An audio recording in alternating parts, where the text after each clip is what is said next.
Business करना चाहते हैं लेकिन उनको बिज़नेस के बारे में पता ही नहीं होता। अगर किसी को कुछ स्टार्ट करना है तो कहाँ से कैसे स्टार्ट करे वो बिज़नेस? बहुत सारे लोगों को बिजनेस का भी नहीं पता। बिज़नेस करने के लिए ज़रूरी क्या है? पहला कंडीशन ये है बिजनेस के लिए कि आप क्या करना चाहते हो। तुम्हारे पास आइडिया ही नहीं। सब अपने सेल्फ सेटिस्फैक्शन के लिए लोग बोलते रहते हैं मेरे पास आइडिया है। सब बुलशिट। इज़ इट नेसेसरी कि आपको अपने आप को मैनेज करना सबसे पहले सीखना पड़ेगा? आपको क्या लगता है आप अपने माइंड को मैनेज कर सकते हो?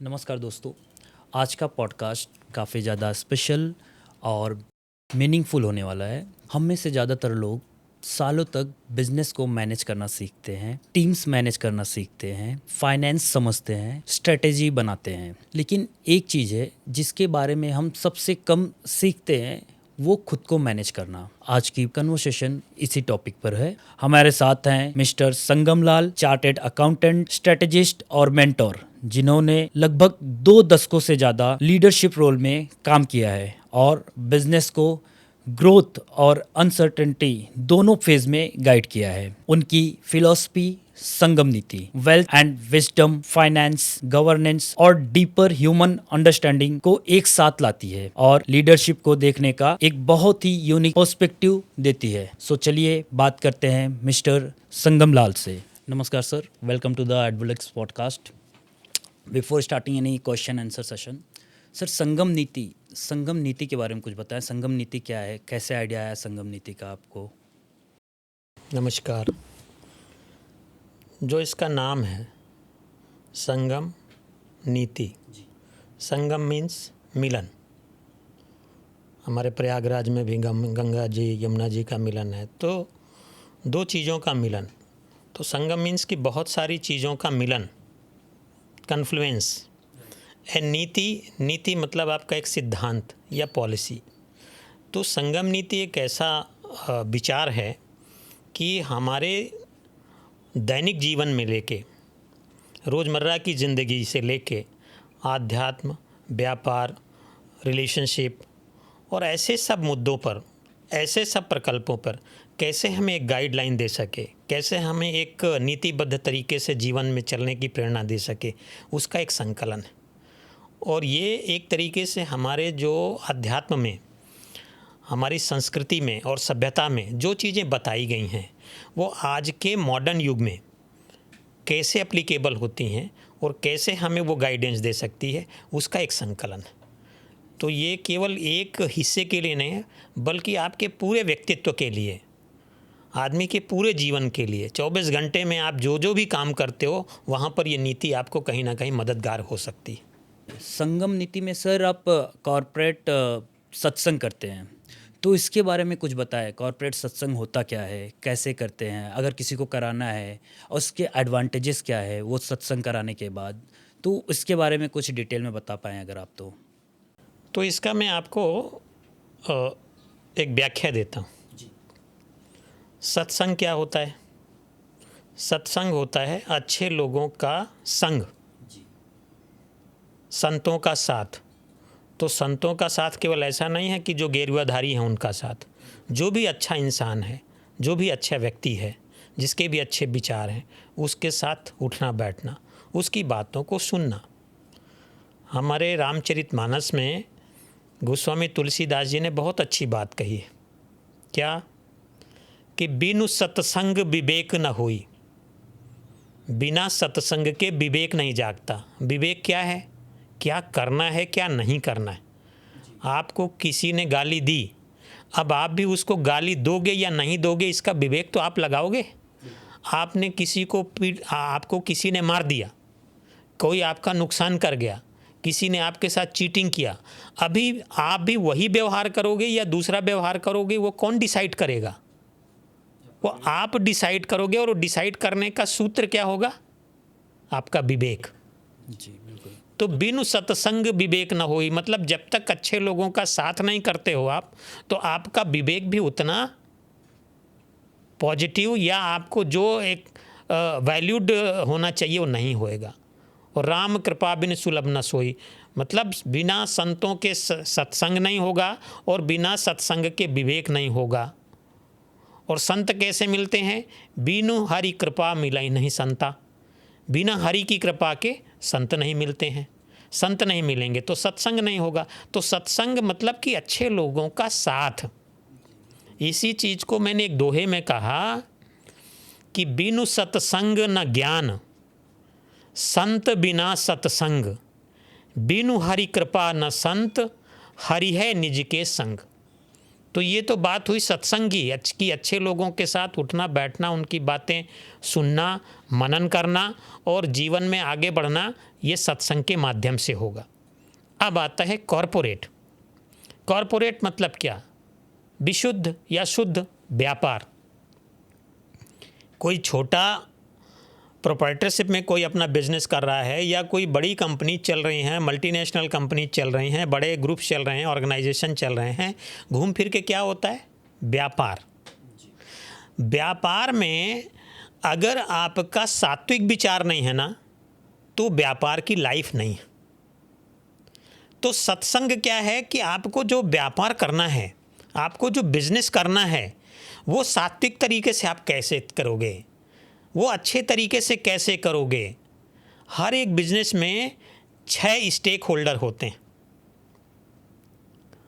पहले तो ओनर या इन्वेस्टर जिसने पैसा लगाया, दूसरा एम्प्लॉय, तीसरा कस्टमर, चौथा सप्लायर, पांचवा बैंकर जिसने आपको लोन दिया, और छठवीं गवर्नमेंट। जीएसटी है, इनकम टैक्स है, दुनिया भर के लाइसेंस की अप्रूवल है। तो ये 6 स्टेक होल्डर होते हैं एक बिज़नेस के। तो जो बिज़नेस चलाते हैं जो लोग, उनका ये दायित्व तो होता है कि ये पूरे के पूरे स्टेक होल्डर का ध्यान रखें, और जब इन सब का ध्यान रखेंगे तो गाड़ी आगे चलेगी और लंबा चलेगी। नहीं तो क्या होएगा? अगर वन साइडेड ही आप ध्यान रखोगे, एम्प्लॉय केवल ये देखे कि मेरी 1 तारीख को पगार आ जाए, मुझे नहीं पता कंपनी के अंदर रेवेन्यू आया नहीं आया, नुकसान है नफ़ा है, तो चलेगी गाड़ी। मालिक केवल अपना ही प्रॉफिट भरता रहे, वो एम्प्लॉय के बारे में ना सोचे, वो अपने सप्लायर के बारे में ना सोचे, वो अपने कस्टमर के बारे में ना सोचे, वो सरकार के बारे में ना सोचे कि मैं टैक्स की चोरी कर लूँ, मैं कुछ भी गलत काम कर लूँ, तो क्या उसका बिजनेस चल पाएगा? तो जो कॉरपोरेट सत्संग का जो पूरा कॉन्सेप्ट है, कॉरपोरेट मतलब बिजनेस, छोटा हो बड़ा हो बहुत बड़ा हो, और सत्संग मीन्स सात्विक तरीका। सात्विक तरीका मीन्स कि अच्छे लोगों के साथ, उनके विचारों से, उनके विचारों के आदान प्रदान से व्यापार को एक सात्विक तरह के तरीके से चलाना। तो ये हुआ पूरा कॉरपोरेट सत्संग का कॉन्सेप्ट। तो इसी से रिलेटेड है कॉरपोरेट सत्संग। ये आइडिया कहाँ से है आपको कॉरपोरेट में सत्संग करना है? नहीं, कॉरपोरेट में सत्संग मतलब नहीं, जैसे अभी मैं और तुम बात कर रहे हैं, तो मैं और तुम केवल हम रामायण की या महाभारत की या वेद की या पुराण की केवल हम स्पिरिचुअल रेफरेंस में बात करें, केवल वो स्टोरी सुनते रहें कि हनुमान जी ने लंका में कैसे किया, राम जी की यात्रा कैसे रही, भगवान कृष्ण की यात्रा कैसे रही, लेकिन उन चीज़ों को हम अपने व्यापारिक जो रोज़मर्रा की समस्याएं हैं उसमें अगर हम नहीं जोड़ पाएँ और उससे उनका कोई सल्यूशन नहीं निकाल पाए, तो उन स्टोरीज़ का ज़्यादा मतलब नहीं रह जाता। अभी आपको बताता हूँ कि हमारी एक ये बड़ी कठिन स्थिति ये है कि जो हमारे धार्मिक गुरु हैं, जिनको आध्यात्म का ज्ञान है, उनको व्यापार का ज्ञान नहीं, और जिनको व्यापार का ज्ञान है, जिनको व्यापार चलाना है, उनको आध्यात्म के बारे में पता नहीं है। तो दोनों सेक्टर डिरेल हो रहे हैं। अब बिजनेसमैन केवल सोचता है मुझे पैसा कमाना है। अरे पैसा कमाना तो इनपुट है या आउटपुट है? इनपुट है वो तो। पैसा कमाना आउटपुट है। कुछ काम करोगे, आप कोई माल बनाओगे, उसको बेचोगे, आप 100 रुपया आपकी लागत है, उसको 150 में 140 में बेचोगे, तो खर्चा काटने के बाद 40 रुपया बचा, तो कमाई तो आपका आउटपुट है ना। इनपुट क्या है आपका? आपका प्रोडक्ट डेवलपमेंट, आपकी कस्टमर सर्विस, आपकी सप्लाई चेन, आपका प्रोडक्शन। तो as a businessman, as a entrepreneur, आपको आउटपुट में ध्यान देना है या इनपुट में ध्यान देना है? तो हम लोगों का पूरा कंसेप्ट ही हिला हुआ है। हम लोग आउटपुट में ध्यान दे रहे हैं, हमको पैसा कमाना है, पैसा कमाना है। अरे भाई पैसा तो हवा में आ जाएगा, पैसा का कोई प्रॉब्लम ही नहीं है। आपको उसके लिए 4 काम क्या करना है। अभी ये हम लोग जो अभी रिकॉर्डिंग कर रहे हैं, जो बातचीत कर रहे हैं, अभी इसको कितने लोग देखेंगे, नहीं देखेंगे, किसका फ़ायदा होगा, किसका नुकसान होगा, उस बात को अभी हम सोचेंगे तो अच्छे से बात कर पाएंगे क्या? लेकिन हम लोग अच्छे से बात कर लें, जो आप पूछना चाहते हो आप पूछ लो, जो मेरे पास है मैं बता दूं। अगर हमने इस अपने एफर्ट्स को ऑनेस्टली कर लिया, इसका आउटपुट कुछ भी हो हमको पूरा संतुष्टि रहेगा कि हमने भाई अपने इस समय में जो हमको करना चाहिए हमने कर लिया। अभी किसी ने देखा नहीं देखा, किसी की लाइफ में फ़र्क पड़ा नहीं पड़ा, वो बात का सब्जेक्ट है। तो सर ऐसे ही जैसे आपने बताया व्यापार, तो व्यापार लोग करना चाहते हैं लेकिन बिजनेस करने का कोई आइडिया नहीं आता, उनको बिजनेस के बारे में पता ही नहीं होता। अगर किसी को कुछ स्टार्ट करना है तो कहाँ से कैसे स्टार्ट करे वो बिजनेस? बहुत अच्छा प्रश्न है। बल्कि मैं तो ये कहूँगा कि बहुत सारे लोगों को बिजनेस का बी नहीं पता साहब, और बिजनेस शुरू करने चल देते हैं। बिजनेस क्या है? बिजनेस की परिभाषा क्या है? ये दो चीज़ों पे है। बिजनेस का मतलब लोगों की ज़रूरतों को पूरा करना। हम लोग मुंबई शहर में हैं, यहाँ जगह की कमी है, तो क्या कॉन्सेप्ट आ गया? मल्टी स्टोरी आ गई कि आज 50 माले, 100 माले, 200 माले की भी बिल्डिंग बन रही हैं। तो ये ज़रूरत हुई ना, और इस ज़रूरत को किसी बिल्डर ने, किसी डेवलपर ने एड्रेस किया। तो हवा से तो बिजनेस नहीं आया ना। बिजनेस मतलब कि इतने सारे लोगों को रहने की जगह की प्रॉब्लम है, ये किसी आदमी ने देखा और इसको अपने अंतर मन में सोचा कि यार क्या करें, यहाँ की 2 करोड़ 3 करोड़ 4 करोड़ आबादी, जगह है नहीं, पूरा शहर समंदर की तरफ से घिरा हुआ है, तो क्या करना चाहिए?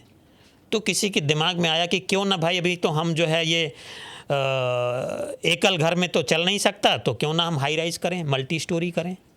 तो उसने मल्टी स्टोरी बनाना शुरू कर दिया। तो बिजनेस मतलब पहला चीज़ है टू एड्रेस द नीड, लोगों की ज़रूरतों को पूरा करना, पहला। नंबर 2, लोगों के जीवन को कंफर्टेबल बनाना।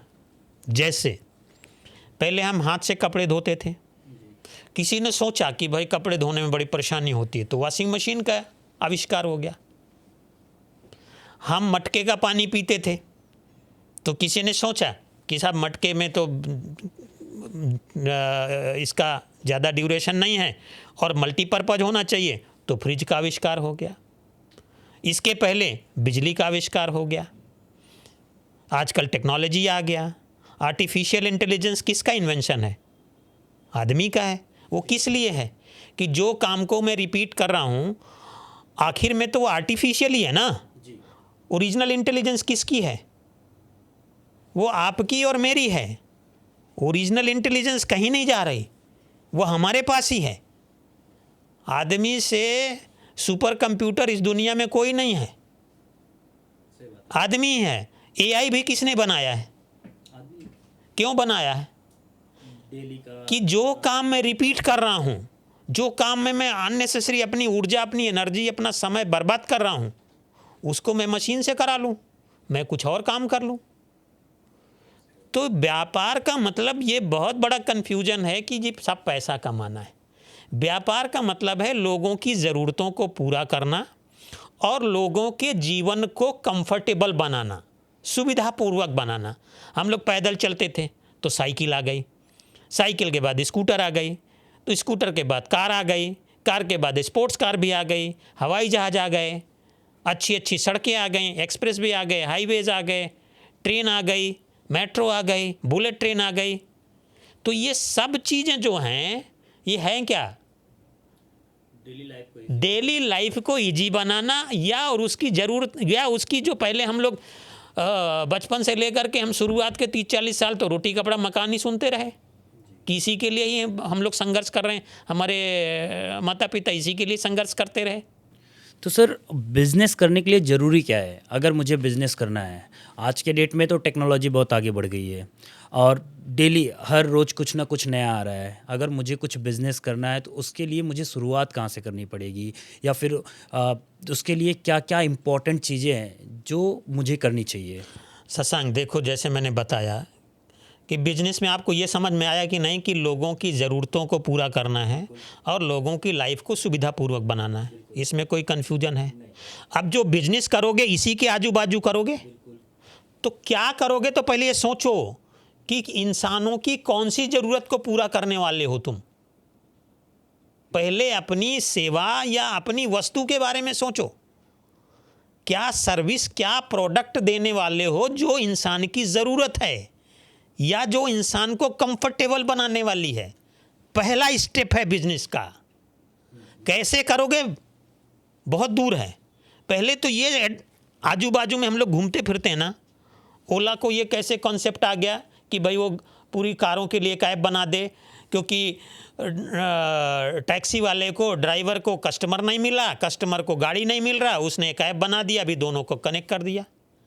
तो बिजनेस का पहला सूत्र है कि पहले आप ये सोचो कि इंसानों की या हमारे सोसाइटी की कौन सी ज़रूरत को पूरा करना चाहते हो, कौन से माध्यम से उसकी लाइफ को सुविधापूर्वक करना चाहते हो। इसके लिए कुछ नहीं करना, इसके लिए आपको 2, 4, 10 रातें जागना पड़ेगा, आपको स्लीपलेस होना पड़ेगा कि भाई ये नैनो गाड़ी का आइडिया कैसे आया रतन टाटा साहब को। रतन टाटा सर को नैनो गाड़ी का आइडिया कैसे आया पता है आपको? हाँ बताता हूँ। वो अपनी कार से जा रहे थे तो ट्रैफिक सिग्नल में उनकी गाड़ी रुकी और उन्होंने देखा कि बाहर एक हस्बैंड वाइफ और एक उनका बच्चा वो मोटरसाइकिल में बारिश में भीग रहे थे। तो उनको ऐसा आइडिया आया कि भाई मैं क्यों ना एक ऐसी कार, अफोर्डेबल कार बना दूं जो ये मिडिल क्लास वाले मोटरसाइकिल की कॉस्ट पे खरीद सकें और उनका लाइफ भी कंफर्टेबल हो सके। बेचारे ये बारिश के टाइम पे ये मोटरसाइकिल वाले तो फैमिली के साथ वो भी।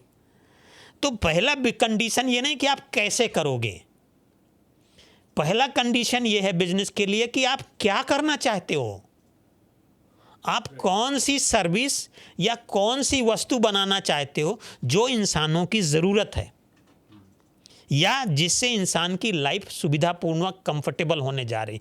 तो पहला ये होमवर्क करो। जब ये होमवर्क हो जाएगा फिर आपका दूसरा असेसमेंट आएगा कि वो सर्विस ऑलरेडी बाज़ार में है क्या। तो है क्या, तो जब बाज़ार में ऑलरेडी एग्जिस्टिंग है तो तुम्हारी सेवा कोई क्यों ले, वो तो ऑलरेडी है। ऑलरेडी 10 प्लेयर हैं, तुम 11वें नंबर में आओगे तो क्यों तुम्हारी सर्विस कोई ले। तो अगर एग्जिस्टिंग में आओगे तो तुमको दिमाग लगाना है कि क्या ऐसा तुम्हारे प्रोडक्ट का यूएसपी है कि तुम्हारी चीज़ लोग खरीदेंगे।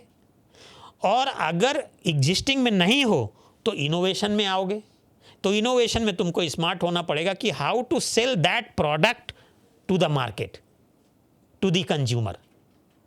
फिर उसके लिए आपको टीम बनाना है, उसकी क्या कॉस्टिंग होगी, वो कितने में बनेगा, कितने में बिकेगा, कहाँ पे बनेगा, costing, pricing, profit, team structure, वो सब कुछ आता है।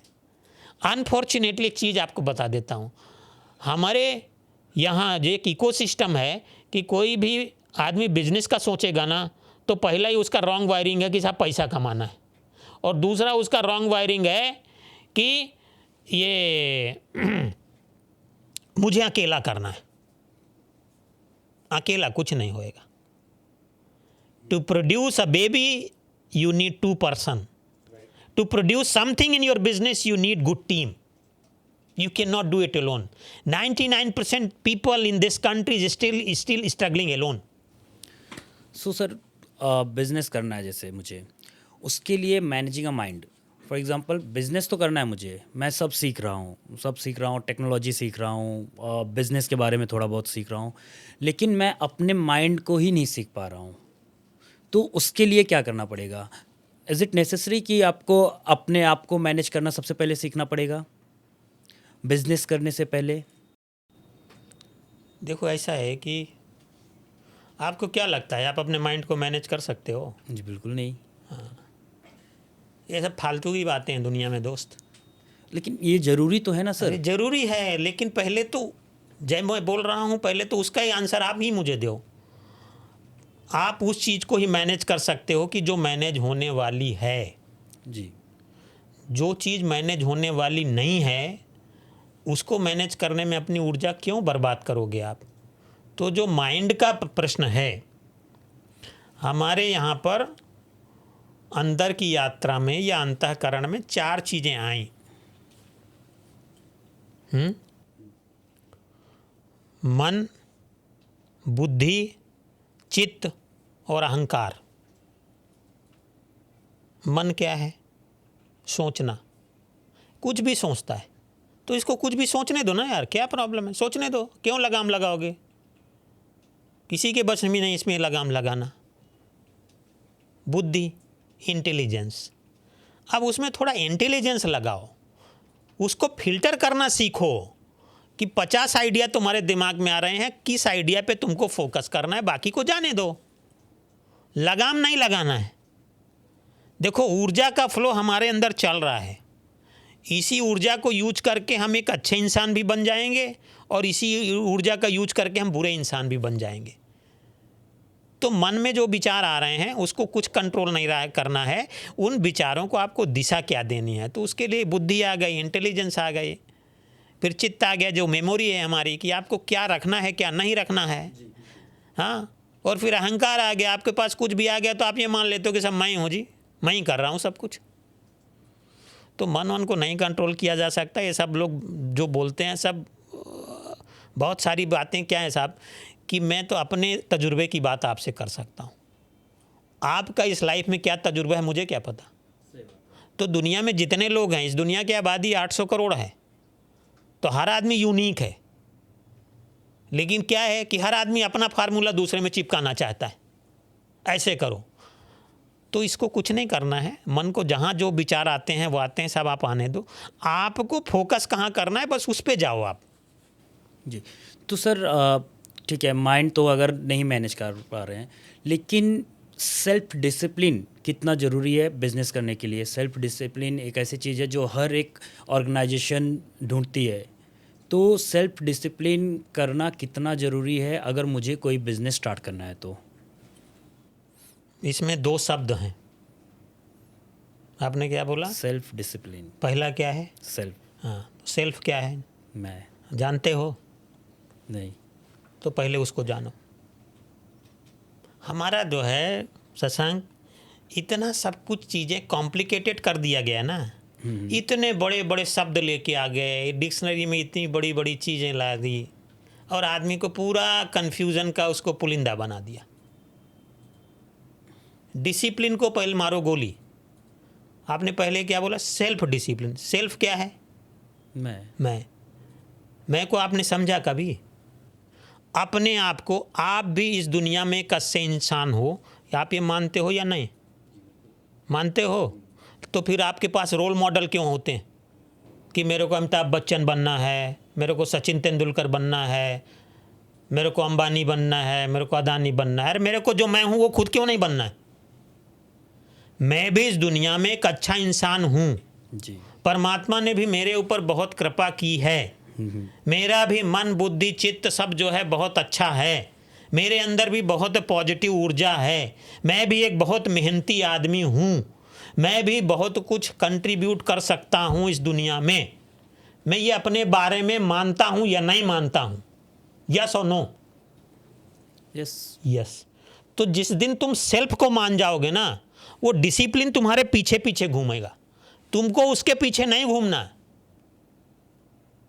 जिस दिन तुम अपने आप को जान गए कि तुम्हारी म्यूजिक में रुचि है, कि तुम्हारी बिजनेस करने में रुचि है, कि तुम्हारी खेलने में रुचि है, कि तुम दूसरे के लिए अच्छा काम कर सकते हो, कि तुम्हारी खाना बनाने में रुचि है, कि तुम्हें दूसरों को हंसाने में रुचि है, या तुमको अकेले बैठने में मज़ा आता है, या तुमको 4 लोगों के बीच में बैठने आ जाता है, जिस दिन तुम अपने बारे में जानना सीख जाओगे, उस दिन ये डिसिप्लिन का नाम का चीज़ तुम्हारे पीछे पीछे घूमने लगेगा। तुमको इसके पीछे नहीं घूमना है। अनफॉर्चुनेटली लोगों की पूरी ज़िंदगी चली जाती है, मुझे दुनिया के बारे में सब कुछ पता है, सब पता है, लेकिन अपने बारे में धेला नहीं पता, कुछ नहीं पता। तो सर अपने बारे में जानने के लिए क्या करें सर? अरे बैठो चुपचाप, बस अपने बारे में जानने के लिए बैठेंगे? अरे चुपचाप बैठ के अपने से बात करना यार। चुपचाप बैठ के, जैसे आप मेरे से इतनी सारी बातचीत कर रहे हो, ये अभ्यास करो। ये मैं करता हूँ, ये अभ्यास करो चुपचाप। क्या चल रहा है भाई, मैं क्या चाहता हूँ, मैं सुबह उठ के काम पे जाता हूँ, उससे मुझे मज़ा आ रहा है या नहीं आ रहा है, असल में मैं उस काम को पूरी ईमानदारी से कर रहा हूँ कि नहीं कर रहा हूँ, असल में मेरा क्या है पैशन, मुझे पैसे चाहिए तो पैसे के बाद मुझे क्या चाहिए। अपने बारे में जानने के लिए अपने साथ समय बिताना पड़ेगा, पहली बात। और नंबर दूसरी बात है, एक अच्छा आपको गुरु चाहिए, साथी चाहिए। अनफॉर्चुनेटली आज की जो दुनिया का दौर चल रहा है, उसमें दोस्त और गुरु दोनों ही ख़त्म होते जा रहे हैं। तो ख़त्म दूसरे साइड से नहीं हो रहे हैं, ख़त्म मेरे साइड से हो रहे हैं, क्योंकि मुझे चाहिए नहीं। मेरे पास अभी गूगल है, मेरे पास चैट जीपीटी है, मुझे सब पता है। डॉक्टर की मैं कोई रिपोर्ट लेके आऊँगा ना, उसको भी मैं जाके गूगल में चेक करूँगा, डॉक्टर को भी चैलेंज करूँगा कि साहब आपने जो बीमारी आइडेंटिफाई करी है वो गलत है, गूगल तो ये बोलता है, चैट जीपीटी तो ये बोलता है। तो ये दुनिया में किसी के ऊपर आदमी को भरोसा ही नहीं रह गया है। तो आपके बारे में कई बार अगर तुम अपने बारे में खुद नहीं जान पा रहे हो तो किसी से पूछोगे तो, और वो तुम्हारे बारे में तभी बताएगा जब वो तुम आप अपने बारे में उसको कुछ इंटरफियर करने दोगे। वो कोई चाहता नहीं, सब आर्टिफिशियल रिश्ते हैं, किसी से भी आदमी खुल के बात करता ही नहीं। नहीं नहीं ये मेरा पर्सनल प्रॉब्लम है, तो पर्सनल है तो पर्सनली निपटो, फिर दुनिया में तुमको रास्ता कौन देगा। तो अपने बारे में जानने के लिए दो ही फार्मूला है, अपने साथ बैठना शुरू करो चुपचाप। ये जो पॉडकास्ट 1 घंटा मेरे साथ कर रहे हो ना, 1 घंटा अपने साथ चुपचाप बैठो कभी कभी, फिर एक अच्छा साथी या गुरु ढूंढो। तो यहीं पे मेरा एक सवाल है सर, एक अच्छा साथी और गुरु कैसे मिलेगा, कहाँ मिलेगा? अभी फॉर एग्जांपल आजकल बहुत सारे फेक लोग होते हैं। मैं आपसे बात कर रहा हूँ, वो मेरा दोस्त है या फिर वो मेरा गुरु है, मुझे कुछ अलग ही आइडियाज़ दे रहा है, तो कैसे डिसाइड करेंगे उसको, कौन अच्छा है कौन बुरा है? देखो ऐसा है, हमने शुरू कहाँ से किया था? विवेक। विवेक किसका है? वो किधर से आता है? सत्संग से। तो जब अच्छे लोगों के साथ उठना बैठना शुरू कर दोगे, धीरे धीरे तुम्हारा विवेक जागने लगेगा और तुमको खुद अच्छे बुरे की पहचान हो जाएगी। दोस्त एक बात बहुत क्लियर करके नोट कर लो, और ये आजकल के बहुत जेनजी वगैरह सबके लिए, इस दुनिया में तुम्हारी मदद तुम्हारे सिवा कोई नहीं करने वाला। तो अगर तुमको अच्छा बुरा की पहचान नहीं है, तुम्हारा गुरु, जो गुरु का भी काम होता है ना, गुरु का काम क्या होता है? गुरु भी तुम्हारी कोई मदद करने वाला नहीं है, गुरु भी तुम्हें उल्टा लटकाने वाला है। गुरु कुम्हार शिष्य कुंभ है, गढ़गढ़ काढ़े खोट, अंदर हाथ सहार दे, बाहर मारे चोट। कुम्हार को देखा है गांव में तुमने? घड़ा बनाते समय कैसे बनाता है? तो उसको पूरा प्रॉपर बनाता है, मारता है, मारता है तो क्या करता है? घड़े के अंदर एक हाथ रखता है, मिट्टी तो गीली होती है ना, तो अंदर एक हाथ रखता है, ऊपर से ठोकता है शेप देने के लिए जी। तो गुरु का भी यही काम है। गुरु तुमको पीटेगा लेकिन अंदर से प्यार करेगा। अभी लेकिन अंदर का प्यार हमको दिखता नहीं, और सामने की डांट दिखती है कि साहब ये गुरु तो हमको गाली देते हैं, मेरा बॉस तो रोज मेरे को गाली देता है। वो गाली देने के साथ कितना सिखा रहा है, कितना प्यार कर रहा है, ये हम देखते ही नहीं। तो आपको भला और बुरा कौन समझाएगा दोस्त? खुद ही समझाओगे आप। तो सर इसी से रिलेटेड भला और बुरा समझाने से, तो इसमें सेल्फ अवेयरनेस बहुत ज़रूरी होता है, आप यही बता रहे थे अभी। तो सेल्फ अवेयरनेस के बारे में आप कुछ बताएं। और अब फिर देखो दो ही शब्द आ गए, सेल्फ अवेयरनेस, सेल्फ और अवेयरनेस। हाँ, तो पहली तो सारी गाड़ी रुकी हुई है सेल्फ पे। जिस दिन तुम सेल्फ को समझ लिए, वो सेल्फ को क्या होता है, सेल्फ स्टार्ट होती है ना गाड़ी है जी। जिस दिन तुम सेल्फ को समझ लिए ना, ये सेल्फ से रिलेटेड जितनी चीज़ें हैं, self discipline, self awareness, self confidence, self protection, self improvement, सब कुछ हो जाएगा। सब उसके आजू बाजू हैं। तो मेन चीज़ क्या है? सेल्फ को जानो। ये छोटा मोटा काम नहीं है। हमारे यहाँ पे ऋषि मुनियों को भी जानने में टाइम लग गया, और आए, पैदा हुए, जी के मर के चले भी गए, फिर भी नहीं किसी को पता चला सेल्फ क्या है। और जिस दिन आप इस यात्रा में थोड़ा सा भी अपने आप को जानने लगेंगे, आपको जो व्यापार जो करना है, नौकरी करना है, रिलेशनशिप है, हर जगह पे आपकी एकदम क्लैरिटी आ जाएगी। तो सर जैसे आपने बताया, सेल्फ को जानने के लिए अपने साथ बैठना ज़रूरी है, 1 घंटा डेली बैठना ज़रूरी है, सत्संग ज़रूरी है, बहुत ज़रूरी है, सत्संग, अच्छे लोगों का साथ बहुत ज़रूरी है सेल्फ को जानने के लिए।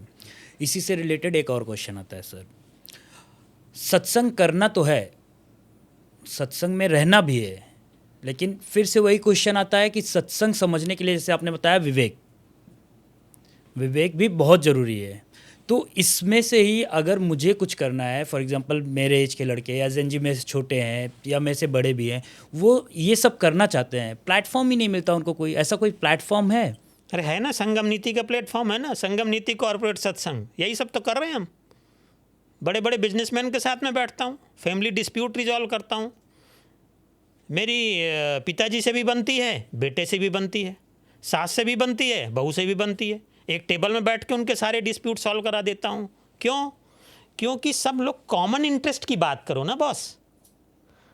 आप इमेजिन करो कि आपको अगर मुंबई से दिल्ली जाना है,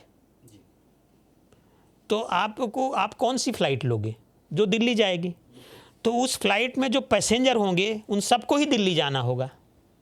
या ऐसा होएगा कि कोई अहमदाबाद जा रहा है, कोई बेंगलुरु जा रहा है, कोई चेन्नई जा रहा है? तो जब आप ये सारे लोग मिलोगे, या जभी भी सत्संग का निचोड़ क्या है कि डेस्टिनेशन कॉमन हो जाएगा। तो वो जब डेस्टिनेशन कॉमन हो जाएगा तो बहुत सारी आपको चीज़ें खुद अपने आप से फिल्टर करने पड़ेंगी कि मैं ये कॉमन इंटरेस्ट के लिए या अपने पर्सनल इंटरेस्ट को मैं फोरगो करता हूँ। आप समझो, आप कोई नया बिजनेस शुरू कर रहे हो, आपके किसी पार्टनर को, कोई एम्प्लॉई को कोई बहुत इमरजेंसी 20-25 हज़ार की ज़रूरत आ गई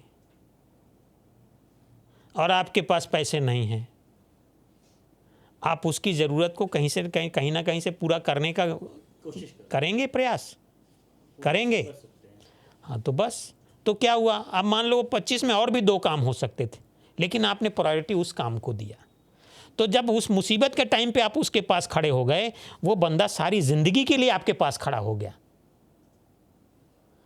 तो बहुत सारी चीज़ें हैं दोस्त कि जब आप एक नैरो माइंडसेट से निकलेंगे ना और एक ब्रॉडर पिक्चर देखेंगे और सबके भले की बात करते हैं, इसीलिए हमारे स्क्रिप्चर्स में कहा गया है कि सर्वे भवन्तु सुखिनः, सभी सुखी हों। तो जब सभी सुखी होंगे तो मैं अलग हूँ क्या? मैं और आप अलग हैं क्या? जब हम ये प्रार्थना कर रहे हैं प्रभु से कि सभी सुखी हों, सभी आनंद में रहें, सभी का मंगल हो, तो मैं अलग हूँ क्या? लेकिन अनफॉर्चुनेटली अभी पूरी टीचिंग है कि जी मैं खुश रहूँ बस। तो ये माइंडसेट का गेम है। माइंडसेट से चेंज करने से सारे रास्ते आपके निकल आएंगे। तो सर अभी एक और क्वेश्चन लेते हैं बिज़नेस से रिलेटेड ही। बिज़नेस तो आपने बता दिया कि अपना, पहले तो आप बहुत क्लियर हो जाओ आपको बिज़नेस क्या करने हैं, आइडियाज़ हैं। सर मेरे पास आइडिया है, बिज़नेस करना है, सब कुछ है मेरे पास, बट मेरे पास पैसे नहीं है इन्वेस्ट करने के लिए, या फिर बोल सकते हैं कि आइडिया तो है मेरे पास, टीम नहीं है मेरे पास, कुछ करना है। तो अगर उसमें से कुछ निकालना रहेगा या बिज़नेस करना है तो हम कैसे कर सकते हैं? मेरे पास आइडिया है, सब कुछ है मेरे पास, लेकिन मेरे पास वो कैपिटल नहीं है, बेसिकली कैपिटल नहीं है, टीम नहीं है, और मुझे टीम को ट्रेन करना है, कुछ करना है। तो सबसे पहले मुझे क्या चाहिए? कैपिटल चाहिए। वो कहाँ से लाएंगे फिर? तो आपने जो बोला ना कि आइडिया है, आपके पास आइडिया ही नहीं। आपने इतने सारे प्रॉब्लम गिना दिया और बोलते हैं आइडिया है। आइडिया ही नहीं, सब फेक है। आइडिया जब होएगा तो आइडिया में मैंने क्या शुरू किया कि या तो आपका सोसाइटी की ज़रूरत होगी या सोसाइटी का कंफर्ट होगा। तो आपके आइडिया में आप बताओ कौन सा प्रोडक्ट या सर्विस बनाने वाले हो जो इन दोनों कैटेगरी में फॉल करती है। वो लिखा आपने कहीं कागज़ या पेन में, कहीं पर डायरी में नोट किया आपने? तो आइडिया ही नहीं है दोस्त। जब ये आ गया कि समझो मुझे ये सर्विस देनी है, लोगों को बहुत तकलीफ़ होती है, तो मुझे ये, मान लीजिए कि आप जिस सोसाइटी में रहते हैं उस सोसाइटी के आजू बाजू में हॉस्पिटल नहीं, 10 किलोमीटर दूर है, या जिस गांव में रहते हो वहाँ से 7-8-10 किलोमीटर दूर है, लोगों को बहुत परेशानी होती है, इमरजेंसी के लिए कुछ है नहीं, तो आपके दिमाग में आया कि क्यों मैं एक छोटी डिस्पेंसरी बना दूं या छोटा एक हॉस्पिटल बना दूं। तो पहले क्या होगा कि पहले आप डिमांड फोरकास्ट तो करोगे, कितने लोग बीमार पड़ते हैं, कहाँ जाते हैं, कितना खर्चा कर सकते हैं, सरकारी स्कीम का फ़ायदा लेके करते हैं, अपनी जेब से करते हैं। फिर मैं अगर तो आपकी पहले तो कस्टमर आइडेंटिफाई होगा, प्रोडक्ट आइडेंटिफाई होगा, कस्टमर आइडेंटिफाई होगा, फिर आप उसकी लागत पे आओगे कि मैं कितने में बना सकता हूँ, कितनी कीमत में मेरी ये चीज़ बन जाएगी और किस वैल्यू में ये लोग खरीदेंगे, क्या प्राइस में खरीदेंगे। तो जब तक ये तुम्हारा कैलकुलेशन नहीं होता तुम्हारे पास आइडिया ही नहीं। सब अपने सेल्फ सेटिस्फैक्शन के लिए लोग बोलते रहते हैं मेरे पास आइडिया है, सब बुलशिट, बकवास, कोई आइडिया नहीं। अगर तुम्हारे पास आइडिया है तो तुमको पता है क्या कि ये तुम्हारा प्रोडक्ट कितने पैसे में तुम रेडी करने वाले हो, कितने में बेचने वाले हो, किसको बेचने वाले हो, किससे रॉ मटेरियल खरीदने वाले हो, कहाँ बनाने वाले हो। ये सब करने के लिए तुमको पैसा चाहिए क्या? नहीं, ये सब तो करने के लिए इस सब के लिए कोई टीम चाहिए क्या? नहीं। तो फिर ये है कागज कलम में लिखा हुआ है। तो भाई ये स्टार्टअप वालों का साल 90% यही रोना है। आइडिया बोल के कुछ नहीं है उनके पास, कुछ भी नहीं। बोलते आइडिया में, पर क्या आइडिया बताओ, क्या चीज़ है जो तुम बेचने वाले हो, किसको बेचने वाले हो, कितने में बनाओगे, कितने में बेचोगे, क्या मुनाफा होएगा, क्या सप्लाई चेन होएगा, कहाँ से तुम्हारा रॉ मटेरियल आएगा, कहाँ प्रोडक्ट बनेगा, कैसे कस्टमर को जाएगा। ये सब के लिए तुमको कोई कैपिटल का ज़रूरत है क्या? ये सब के लिए कोई टीम का ज़रूरत है क्या? तो ये कॉन्सेप्ट नोट किधर है? In writing. सर ठीक है, अभी जैसे इसी से ही एक, जैसे हम पॉडकास्ट शूट कर रहे हैं, हाँ। अभी मुझे पॉडकास्ट का ही बिजनेस करना है, तो पॉडकास्ट के लिए मेरे पास आइडिया है कि भैया मुझे ये करना है, लेकिन कैपिटल कहाँ लगेगा, मुझे एक घर रेंट पे लेना है, ये सारी एक्सेसरीज लेना है, तो इसके लिए तो कैपिटल लगेगा। मेरे पास तो आइडिया है कि मुझे यही करना है अभी, तो यहाँ पे तो कैपिटल की ज़रूरत है। अरे यार, फिर वहीं घूम फिर के उसी में आ गए। तुमको ये करने के लिए क्या 10 चीज लगेंगी, वो नोट किया? जी बिल्कुल, नोटेड है जी। वो 10 चीज करने के लिए कितने पैसे की कौन सी चीज आ रही है, वो नोट है? जी बिल्कुल। वो तुम्हारे पास तो इन्वेस्टमेंट करने वाला कल शाम को ही मिल जाएगा, वो किसी को दिखा सकते हो? वही, हाँ बिल्कुल, हाँ, रेडी है, दिखा रेडी सकते पड़ा हो तो है। इन्वेस्टर मिलेगा ना यार, पार्टनर ले लो। 50% तुम मालिक हो जाओ, 50% किसी और को हो जाओ। मैं आपको सत्संग एक बात बता रहा हूँ, जो स्टार्टअप कम्युनिटी के लोग हैं, जो बच्चे हैं, अनफॉर्चुनेटली उनको 100% थॉट प्रोसेस की क्लैरिटी नहीं है। आपने बोला आपको ये पॉडकास्ट का चालू करना है, तो पहला बात तो पॉडकास्ट का आपको ये सेटअप बनाना है, तो वो सेटअप बनाने के लिए क्या क्या लगता है वो आपने नोट किया कहीं, उसकी कॉस्टिंग को नोट किया आपने। फिर आपका जो गेस्ट लिस्ट है वो आपके पास है कि अगर अगले 52 हफ्तों तक आपको डिसेंट पॉडकास्ट करना है तो आपके पास 100 गेस्ट का लिस्ट है। आपका टारगेट ऑडियंस क्या है, आपका डिस्ट्रीब्यूशन चैनल क्या है, आप यूट्यूब से इसको दोगे या आप अपना स्ट्रीमिंग करोगे, आप अपना कैसा करोगे, ये सब कुछ है। आपको केवल बनाने की कॉस्ट आने वाली है या इससे रेवेन्यू कब आने वाला, ये आपके पास है। जिस दिन ये पूरा डॉकेट आप बनाओगे, आप तो किसी और से बात मत करो, मैं तो खुद बिजनेसमैन और इन्वेस्टर हूँ ना, I am ready to invest, bring that booklet to me, bring that booklet to me कि साहब मुझे ना ये स्टूडियो बनाना है, ये स्टूडियो की कॉस्ट है, ये अगले 1 साल तक ये 100 लोगों के मैं इंटरव्यू ले रहा हूँ।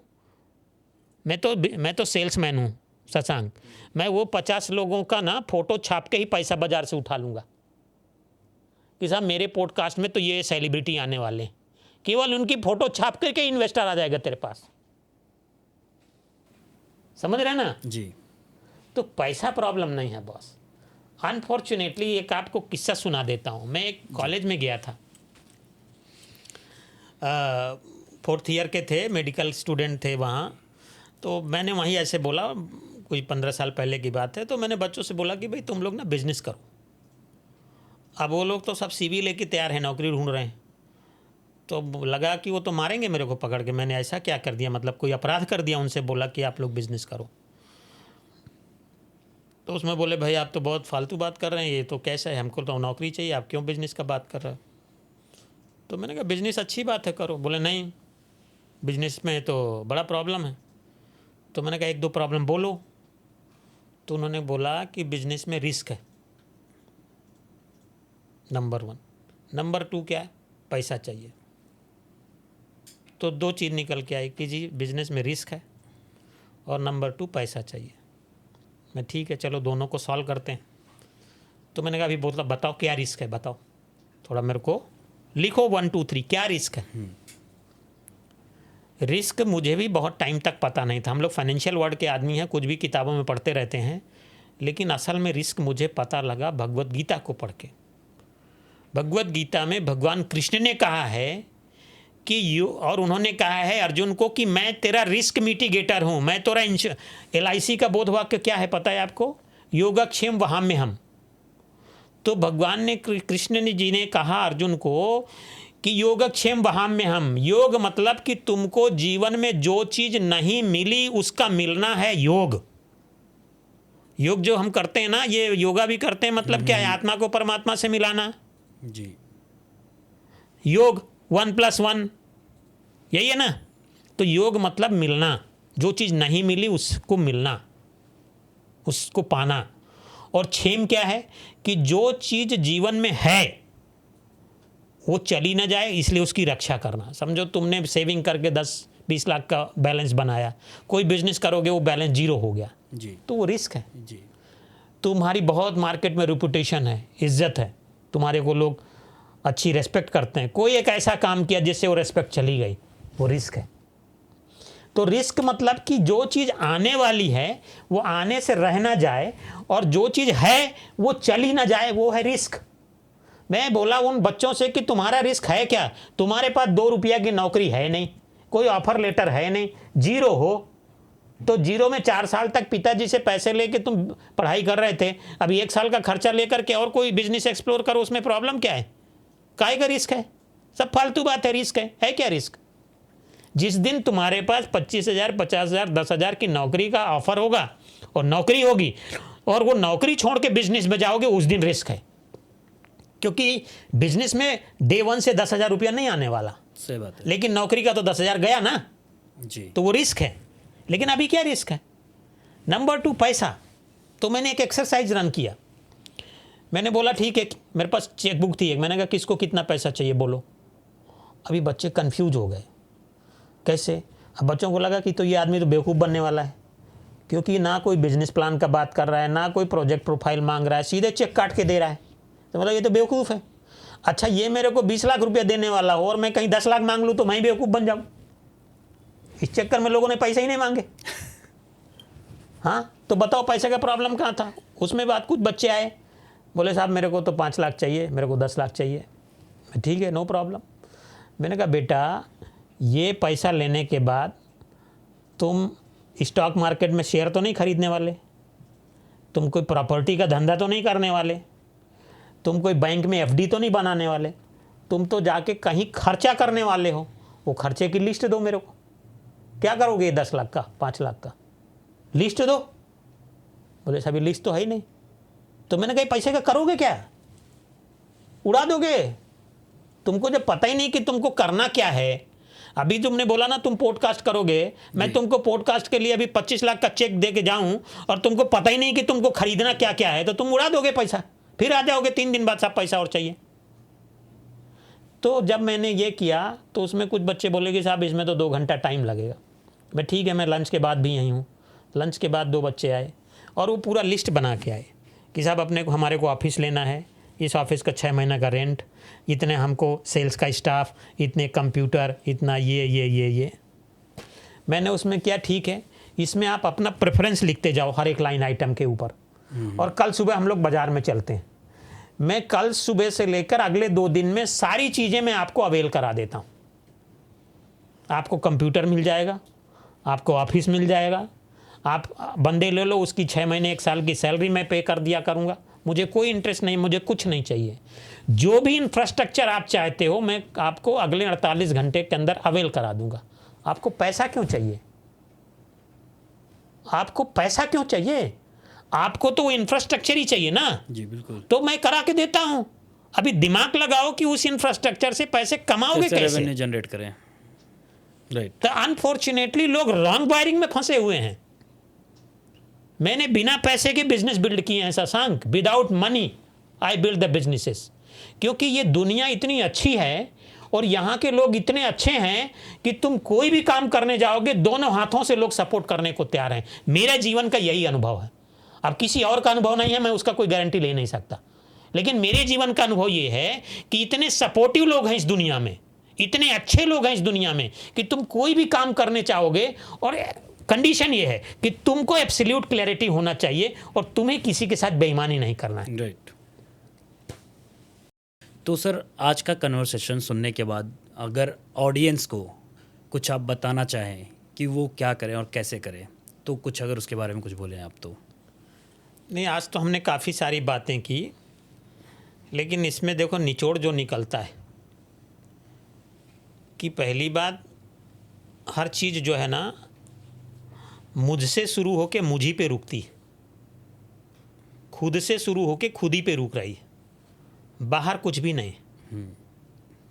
तो आपने सेल्फ के बारे में, सेल्फ डिसिप्लिन, सेल्फ अवेयरनेस की बात करी, तो सेल्फ को जानो। सेल्फ को जानने के लिए अपने साथ थोड़ा टाइम बिताओ। अपने बारे में खुद नहीं पता चल रहा तो कोई दोस्त बनाओ, ढूंढना पड़ेगा। एक अच्छा साथी ढूंढने के लिए हज़ारों रॉन्ग नंबर के थ्रू जाना पड़ेगा, कोई रास्ता नहीं। There is no shortcut in the life. दोस्त बनाओ, गुरु बनाओ। अपने बारे में जब तुमको अपना नेचर समझ में आ जाएगा, तुम्हारी अपनी जीवन की पद्धति तुमको खुद समझ में आ जाएगी, तुम एक बहुत नेचुरल फ्लो में चलने लगोगे। और जिस दिन आदमी नेचुरल फ्लो में चलने लगता है ना, वो कोई भी काम करे। पहली बात तो लोग ना खुशी को ढूंढ रहे हैं, हैप्पीनेस को ढूंढ रहे हैं। Happiness is not a outcome, happiness is a state. ये एक अवस्था है, ये आउटपुट नहीं है कि ये 3 चीज़ें हो गई तो मैं खुश रहूँगा, और फिर 3 चीज़ें नहीं हैं फिर। So if you put your happiness, your satisfaction, your success into certain terms and condition, you will always frustrated। क्योंकि वो कंडीशन थोड़ी देर के लिए तो मीट आउट होएंगी, थोड़ी देर बाद नहीं भी होएंगी, फिर क्या करोगे? But if your state is like that, I have to live like this only, I have to be happy, I have to be calm, I have to balance. दुनिया तुमसे कैसा बिहेव करती है, तुम्हारा बिहेवियर तुम तय करोगे या दुनिया तय करेगी? मैं तय करूँगा। बस। तुम्हारा रास्ता तुम तय करोगे या दुनिया तय करेगी? मैं। तो सारे आंसर का सारे प्रश्नों का जवाब तो आप लोगों के पास है। और यही चाहे जेनजी हो, चाहे हमारी मैच्योर कम्युनिटी के लोग हों, सबको थोड़ा टाइम अपने साथ गुजारने का। और एक बात मान लो दोस्त, मुझसे खुद से बढ़िया मेरे लिए इंसान है नहीं दुनिया में। थोड़ा मैं अपने बारे में जानूँ तो सही, थोड़ा समझूँ तो सही। परमात्मा इतना निर्दयी नहीं है कि मुझे ब्लैंक भेज दिया है, कुछ मुझे दिया नहीं। इतना कुछ दे के हमें ऊपर वाले ने भेजा है। और हम जब ये अपने आप को कहते हैं मैं गरीब हूँ, मेरे पास ये नहीं है, मेरे पास वो नहीं है, तो जो मेरा बनाने वाला है उसको कितनी ठेस पहुँचती होगी। कोई भी, आप कभी ये सोचते हो, कभी भी कोई माँ बाप चाहते हैं कि उसका बच्चा खराब माहौल में रहे, दुखी रहे? बिल्कुल नहीं सर। भूखा रहे, नंगा रहे, उसकी बेइज्जती हो? चाहते हैं? नहीं, बिल्कुल नहीं सर। तो जिसने हमको बनाया, और जब मैं अपने बारे में दुनिया में कंप्लेन करता हूँ तो परमात्मा मेरे से खुश होता होगा? नहीं। बोलता है क्या चीज़ बना के भेजा साला, कंप्लेन ही कंप्लेन है इसका। इसको कोई किसी बात का, ये जिंदा है, हर रोज लाखों आदमी सुबेरे से मर रहा है, ये आज का दिन जिंदा है, इसको इस बात की भी खुशी नहीं। जाके हॉस्पिटल्स में देखो, जाके ऑर्फनेज में देखो, जाके जहाँ ये आजकल तो ओल्ड एज होम में जाके देखो। तो हम सब इन सब हालात के बीच में कितने अच्छे माहौल में और कितनी अच्छी स्थिति में जीवन जी रहे हैं और हैं, इसका हम कभी भी धन्यवाद नहीं देते हैं उस परमात्मा को। So always be thankful whatever you are have in your table. और जिस दिन ये थैंकफुलनेस, ये gratitude has to become an attitude, जिस दिन ये आपके जीवन में आ जाता है, आपके जीवन में हर चीज़ संभव हो जाती है, and it becomes effortless effort. तो ये बहुत मतलब साधारण भी हैं, लेकिन ये यहाँ तक पहुँचने में बहुत असाधारण एफर्ट करना भी पड़ता है। Thank you for coming. आपसे काफ़ी कुछ सीखने मिला, सेल्फ अवेयरनेस के बारे में, सेल्फ डिसिप्लिन के बारे में, सबसे मेन सेल्फ के बारे में आपको खुद को सीखना है, और संगम नीति के बारे में पता चला। Thank you so much.